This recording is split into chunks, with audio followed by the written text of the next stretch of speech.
Good morning, students. So, in this lecture, we are going to discuss Faraday's laws of electrolysis. जो आपका board of technical education Rajasthan का applied chemistry 1003 syllabus का जो 5th unit है, that is electrochemistry, उसमें जो electrolytic processes हैं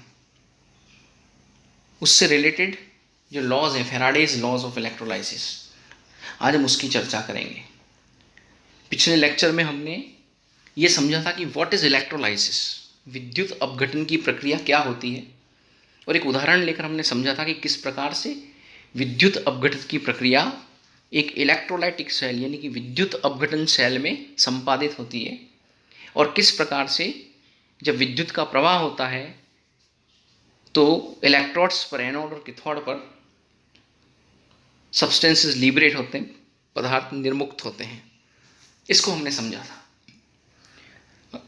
अब उसी प्रोसेस से रिलेटेड जो लॉज हैं, फैराडे के नियम, उनकी हम चर्चा करेंगे। And this part is particularly important from examination view point, क्योंकि इस पर न्यूमेरिकल्स बनते हैं, कुछ सिंपल न्यूमेरिकल्स बनते हैं जो पूछे जा सकते हैं। तो आइए हम ध्यान देते हैं फैराडे के नियमों का। सबसे पहले हम लेंगे first law of electrolysis, Faraday के नियम में प्रथम नियम। फैराडे ने दो नियम दिए थे, first law of electrolysis and second law of electrolysis. So what is the Faraday first law regarding electrolysis, process of electrolysis क्या कहा गया है इसमें, देखिए। इस नियम के अनुसार किसी विद्युत अपघट्य के विलयन में विद्युत धारा प्रवाहित करने पर इलेक्ट्रोड अर्थात एनोड और कैथोड पर जो निर्मुक्त पदार्थ होता है उनकी मात्राएं अर्थात उनकी जो अमाउंट है विलयन में प्रवाहित कुल आवेश की मात्रा के समानुपाती होती है। इन other words, in a electrolytic process the amount of substance liberated at electrodes, that is anode and cathode of electrolytic cell, is always directly proportional to the total amount of charge Q pass through the solution. तो इसको mathematically या गणितीय रूप से हम कैसे लिख सकते हैं, M is proportional to Z, अर्थात M क्या है यहाँ, निर्मुक्त हुए पदार्थ की मात्रा, and Q is charge in coulomb. तो Q आवेश यदि विलयन से प्रवाहित हुआ है तो किसी इलेक्ट्रोड पर जो सब्सटेंस लिबरेट होगा उसका अमाउंट कितना होगा ग्राम्स में, M। So M is proportional to Q, और M can also be written as ZQ, where Z is what, a constant of proportionality, एक समानुपाती नियतांक यहाँ हमने इंट्रोड्यूस किया जिसको Z कह रहे हैं, और इसको क्या कहा जाता है, इसे कहा जाता है विद्युत रासायनिक तुल्यांक, electrochemical equivalent of the substance, इसे विद्युत रासायनिक तुल्यांक कहते हैं। अब यहाँ आवेश के संदर्भ में दिया गया है, बट वी ऑल नो कि if I ampere of current is pass through the solution for T seconds, यानी यदि हम उस विलयन में विद्युत अपघटन की प्रक्रिया के दौरान I एम्पियर की विद्युत धारा या करंट प्रवाहित करते हैं, तो I एम्पियर की विद्युत धारा या करंट प्रवाहित करने पर जब यदि वो T सेकेंड तक उसमें से पास किया जाए तो उस केस में what is current I, we all know I is Q by T, Q is charge, T is time, आवेश अपॉन टाइम। तो इसे क्या कहते हैं, आवेश प्रवाह की दर को हम विद्युत धारा कहते हैं। फिजिक्स में आप लोगों ने पढ़ा होगा, आवेश प्रवाह की दर को हम विद्युत धारा कहते हैं। So I is equal to Q by T, और in other words Q is nothing but it is I into T। So if we put this value of Q in terms of current, current के संदर्भ में जो मान है Q बराबर IT, ये हम इक्वेशन 2 से इक्वेशन 1 में पुट कर देते हैं, then we get another expression which is in terms of current pass through the solution, that is M is equal to ZIT. So both these expressions जिसको हमने बॉक्स में रखा है यहाँ, both are very very important for solving numerical problems based upon Faraday's first law of electrolysis।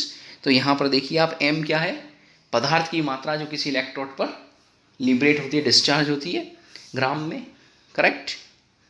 So amount of substance liberated in gram, that is m। I is current in ampere passed through the electrolytic solution, and T is time for which current is passed through the solution। Second में T यहाँ समय है, जितने समय तक विद्युत धारा हमने उस विद्युत अपघटनी विलयन में से प्रवाहित की है वो T है। और Z को हम कहते हैं विद्युत रासायनिक तुल्यांक। किसी पदार्थ का विद्युत रासायनिक तुल्यांक Z कहा जाता है। उसको भी समझने की कोशिश करेंगे, what is Z। So this is the Faraday's first law of electrolysis। The next is, हम ये कह सकते हैं कि यदि हम IM को 1 एम्पियर ले लें इस एक्सप्रेशन में और T को 1 सेकेंड ले लें, दूसरे शब्दों में कहें हमने 1 कूलाम चार्ज या आवेश है वो विद्युत अपघटनी विलयन में से पास किया, तो उस स्थिति में ये एक्सप्रेशन रिड्यूस हो जाएगा, because I is 1 ampere, T is 1 ampere, and that's why what we write m is equal to z।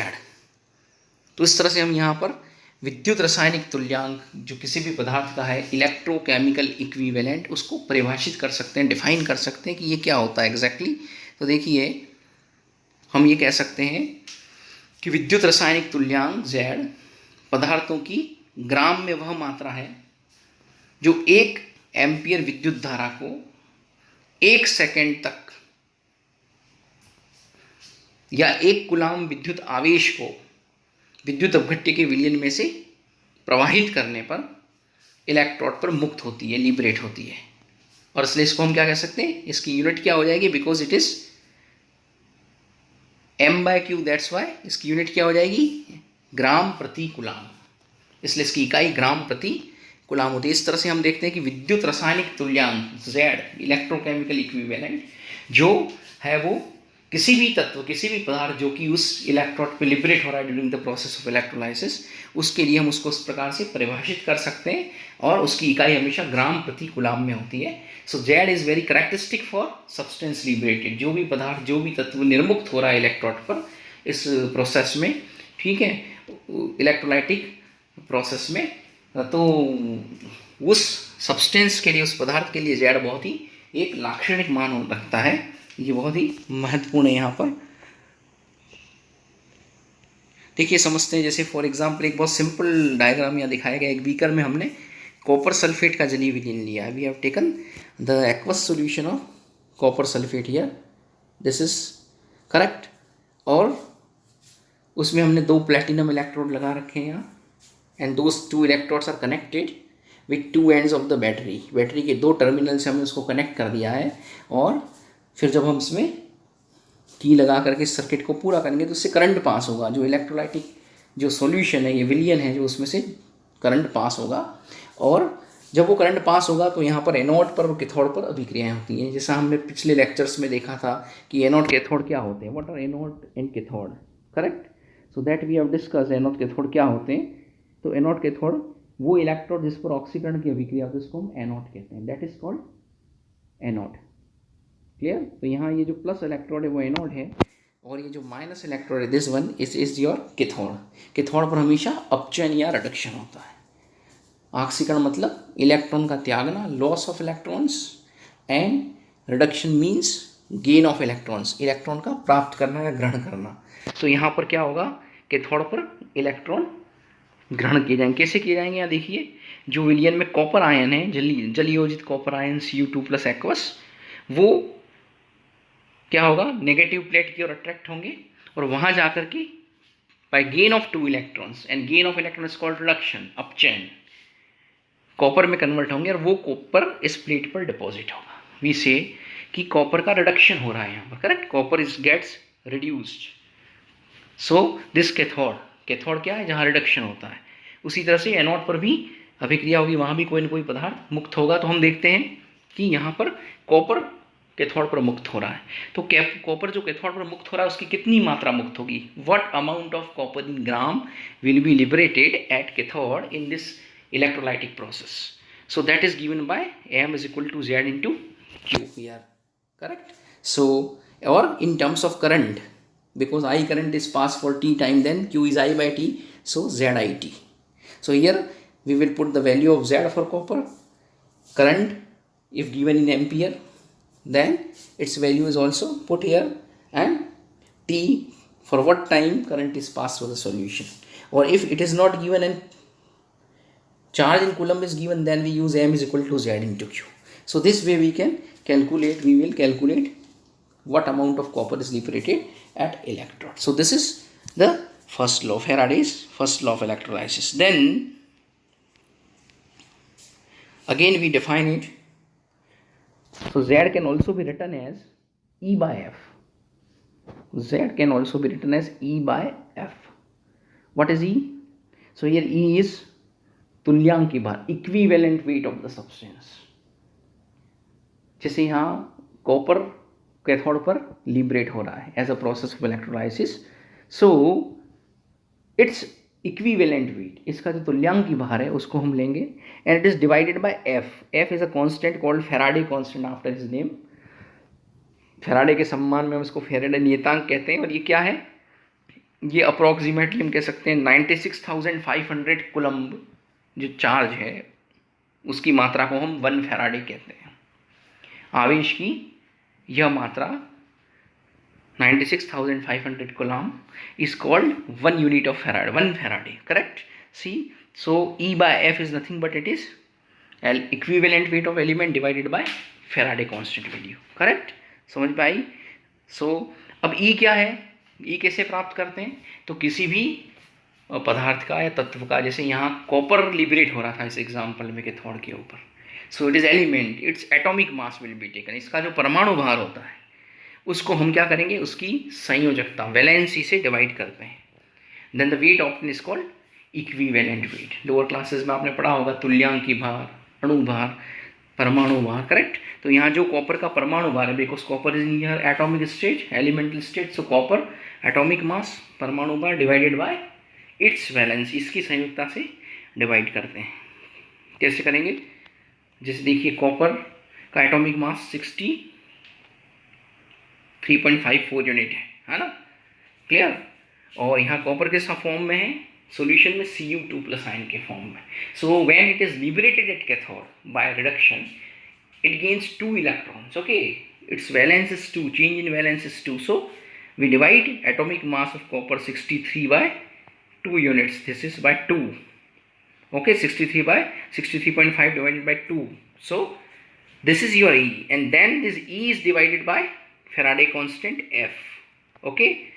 It is divided by Faraday constant 96,500 coulomb. So in gram per coulomb, value of Z for copper is obtained here. Clear? So this way we calculate Z, and then the Z is also put in the expression here. उस Z की value हम यहाँ रख देंगे. इसी प्रकार हम किसी भी एलिमेंट के लिए, किसी भी पदार्थ के लिए ऐसा कर सकते हैं, उसकी Z की वैल्यू यहाँ रखेंगे. करंट I की वैल्यू जो हमें दी गई है या जो हमने यूज़ की during the process of electrolysis, that, and जितने समय तक हमने करंट पास किया सेकेंड में वो यहाँ ले लेंगे. इससे हम ये प्रेडिक्ट कर सकते हैं कि what amount of copper will be liberated at cathode in this particular example. उस तरह से, है ना? या चार्ज कूलम्ब में है तो सीधा m is equal to Z into Q से कर सकते हैं. तो इस प्रकार किसी भी इलेक्ट्रोलाइटिक प्रोसेस में जो भी एनोड कैथोड पर रेस्पेक्टिव इलेक्ट्रोड्स पर पदार्थ निर्मुक्त होते हैं, लिबरेट होते हैं, उनकी कितनी मात्रा निर्मुक्त होगी उसको हम यहाँ फैराडे के प्रथम नियम से, फर्स्ट लॉ ऑफ इलेक्ट्रोलाइसिस से आसानी से प्रेडिक्ट कर सकते हैं, कैलकुलेट कर सकते हैं, करेक्ट? तो इस पर देखिए आप न्यूमेरिकल्स बनते हैं, और this numericals of immense importance, clear? क्योंकि इससे हम प्रेडिक्ट कर सकते हैं कि कितना पदार्थ निर्मुक्त होगा प्रोसेस ऑफ इलेक्ट्रोलाइसिस से. And process of electrolysis has many more applications in industries, okay? So आगे हम देखेंगे कि फैराडे के इस नियम के बाद जो दूसरा नियम है उसका, second law of Faraday, second law of electrolysis क्या है, and then we will come to the numerical problems based upon this laws. First law पे न्यूमेरिकल्स और सेकेंड लॉ पर क्या न्यूमेरिकल्स बन सकते हैं. So some very interesting and simple numerical problems can be asked in examination based upon first law of electrolysis and second law of electrolysis, correct? So here it is all about first law of electrolysis. So here we finish. Okay, thank you.